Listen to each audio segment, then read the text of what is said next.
ప్రభునందు ప్రియమైన దేవుని వాక్య శ్రోతలందరికీ కూడా ప్రభు పేరిట ఆహ్వానం. ఈ దినం మనం ప్రార్థనలో ఉన్న ఆనందం, ప్రార్థనలో ఉన్న ఆనందం ఆ విషయాన్ని మనం ఒకసారి గమనిస్తూ ఉన్నాం.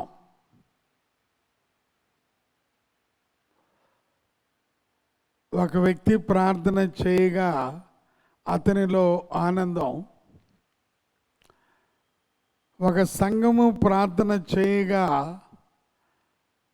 వారిలో ఉన్న ఆత్మశక్తి, ఆనందం, బలం, ఒక సమూహము ప్రార్థన చేయగా దేవుని యొక్క గొప్ప కార్యాలు. కీర్తన గ్రంథం 39వ కీర్తనలో 3వ వచనం చదువుతున్నాను. నా గుండె నాలో మండుచుండెను, నేను ధ్యానించుచూ ఉండగా మంట పుట్టెను. ప్రార్థనలో ధ్యానం కేవలం మనం యాదృచ్ఛికంగా ప్రార్థించం, కానీ ధ్యానిస్తూ ప్రార్థనలో దేవుని గుణగణాలని ధ్యానిస్తూ ప్రార్థన చేస్తూ ఉంటాం. ప్రార్థనగా ఎప్పుడు కూడా మనం దేవుని దగ్గర నుంచి యాచించటం మాత్రమే కాదు, దేవుని గుణగణాలని మనము ప్రకటిస్తూ ప్రార్థన చేస్తూ ఉంటాం. దేవుడైన దేవా, నీవు సమస్తమును కలుగజేసిన వాడువు, కలిగినది అంతే కూడా నీ వలన కలిగినది, నీవు లేకుండా ఏది కలుగలేదు అని ప్రార్థనలో ఆయన యొక్క శ్రేష్టమైన గుణగణాలు మనం ఆలోచిస్తూ ఉంటాం. ప్రభువా, నీవు నిందారహితుడు అయిన దేవుడు, నీవు నమ్మదగిన దేవుడు. నాయనా, మేము నమ్మదగిన వారమైనప్పటికి కూడా నీవు నమ్మదగిన వాడిగా ఉండి మాకు సహాయం చేస్తున్నావు. ప్రభువా, నాకు సహాయం చేసేవయ్యా అని ప్రార్థన చేస్తూ ఉంటాం. ఈ రకమైన ప్రార్థన చేసినప్పుడు మనలో ఆనందం కలుగుతూ ఉంటుంది. దేవుని గుణగణాలు ఎప్పుడైతే మనం జపిస్తూ ఉంటామో, తప్పిస్తూ ఉంటామో, మనలో ఈ యొక్క ప్రార్థన తపన అది ఇంకెక్కువగా పెరుగుతూ ఉంటాయి. అందువలన ప్రభువుని ఆరాధించి ప్రార్థించేవారు. మహాకాశములో పట్టజాలనవి ప్రభా అని సొలొమోను మహారాజు 2వ దినవృత్తాంతముల గ్రంథంలో 6వ అధ్యాయంలో ఆ యొక్క పెద్ద పుల్పిట్ మీద ఆయన మోకరించి చేతులు ఆకాశం వైపు చాపి ఈ రకంగా ప్రార్థన చేశాడు. యెహోవా, ఇశ్రాయేలీయుల దేవా, హృదయపూర్వకముగా నిన్ను అనుసరించు నీ భక్తులకు నిబంధనను నెరవేర్చుచు కృపను చూపుచూ నుండు నీ వంటి దేవుడు ఆకాశమందైనను భూమి మందైనను లేడు. నీ సేవకుడైన దావీదును నా తండ్రితో నీవు సెలవిచ్చిన మాట నెరవేర్చి ఉన్నావు. నీవు వాగ్దానము చేసి ఈ దినమున కనబడినట్లుగా దానిని నెరవేర్చి ఉన్నావు.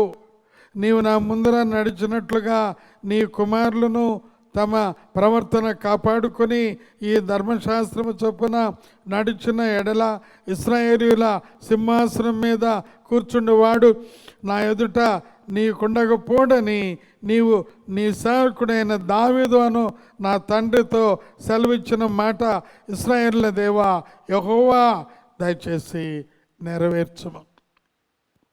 ప్రార్థనగా దేవుని యొక్క గొప్పతనాన్ని జపిస్తూ ఆలకిస్తూ ధ్యానిస్తూ ఆయనను సంతోషపెట్టడం అనేది ప్రార్థన. దేవుణ్ణి ఎంత పొగిడినా మనం అది తక్కువే. కనుక ప్రార్థనగా ఆయన యొక్క గుణగణాలని మనం చెప్తూ ఉన్నాం. 7వ అధ్యాయంలో సొలొమోను తాను చేయి ప్రార్థన ముగించినప్పుడు అగ్ని ఆకాశము నుండి దిగి దహన బలులను ఇతరమైన బలులను దహించెను. యెహోవా తేజస్సు మందిరము నిండా నిండెను. యెహోవా తేజస్సుతో మందిరము నిండినందున యాజకులు అందులో ప్రవేశింపలేక ఉండిరి. అగ్నియు యెహోవా తేజస్సును మందిరం మీదికి దిగగా చూచి ఇశ్రాయేలీయులందరూ సాష్టాంగ నమస్కారం చేసి యెహోవా దయాళుడు, ఆయన కృప నిరంతరముండునని చెప్పి ఆయనను ఆరాధించి స్తుతించిరి. కాబట్టి ప్రార్థనగా ఆయన గుణగణములను ఎప్పుడైతే మనం తలపోసుకొని స్తుతిస్తూ ఉంటామో ఆరాధిస్తూ ఉంటామో దానిలో మనకు అత్యంతమైన సంబంధ బాంధవ్యము ఆయనతో ఏర్పడునో దానిలో ఆనంద సంతోషాలు మనకు కలుగుతూ ఉంటాయి. ప్రియులారా, ఈ గొప్ప ప్రార్థనలో ఉన్న అనుభవం మనం ఈరోజు గమనిస్తూ ఉన్నాం. ప్రార్థనలో ఈ గొప్ప అనుభవం, ఆయనను స్తుతించే అనుభవం, ఆయనను ఆరాధించే అనుభవం, ఆయనను మహోన్నతుడైన ఆయనను కీర్తించే అనుభవం. దేవునికి స్తోత్రములు వందనాలు కలుగును గాక. ఈ యొక్క సొలొమోను చేసిన ప్రార్థన ఇంకొక విషయం మనం గమనిస్తున్నాం. 7వ అధ్యాయములో 14వ వచనములో నా పేరు పెట్టబడిన నా జనులు తమను తాము తగ్గించుకొని ప్రార్థన చేసి నన్ను వెదకి తమ చెడు మార్గములను విడిచిన ఎడల ఆకాశము నుండి నేను వారి ప్రార్థనను విని వారి పాపమును క్షమించి వారి దేశమును స్వస్థపరచుదును. ప్రార్థనలో ఉన్న ఇంకొక ప్రాముఖ్యమైన కోణాన్ని మనం గమనిస్తూ ఉన్నాం. ప్రార్థన చేయనప్పుడు ఆ రకంగా ఆయనతో సంబంధ బాంధవ్యం కలిగి మనల్ని మనం తగ్గించుకునే స్థితి. ఎంతవరకు ఆ ప్రార్థనలో ఆయనలో మనం మరి తగ్గించుకుంటున్నామో అంతగా కూడా ప్రార్థనలో మనకు ఆ గొప్ప జవాబు ప్రభు ఆయన మనకు ఇస్తారు. ప్రార్థన చేయనప్పుడు తగ్గించుకోవటమే కాదు, ప్రార్థన చేయనప్పుడు చెడు మార్గములను విడుచుట అనగా ప్రార్థన చేయనప్పుడే కాదు, ప్రార్థించేటప్పుడు దేవుడు మనసు మనకి ఇస్తారు. ఏ మనసు? చెడు మార్గములను విడిచే మనసు. కనుక మన జీవితంలో ప్రార్థన పరులు అయ్యే కొలది ఇంకా ఎక్కువగా చెడు మార్గములను విడిచే మనసు అనగా ఎక్కువగా మనం ప్రార్థన చేస్తూ ఉన్నప్పుడు ఎక్కువగా ఆయన పరిశుద్ధతలో మనము పాలి పంపులు పుచ్చుకొనుట, ఆయన పరిశుద్ధత మన మీద ఆయన కప్పుతూ ఉన్నారు. ఆయన పరిశుద్ధత బాహ్యంగా మనం తీసుకోవటమే కాకుండా హృదయంలో ఆయన పరిశుద్ధతో ఆయన మనలను నింపుతూ ఉన్నాడు.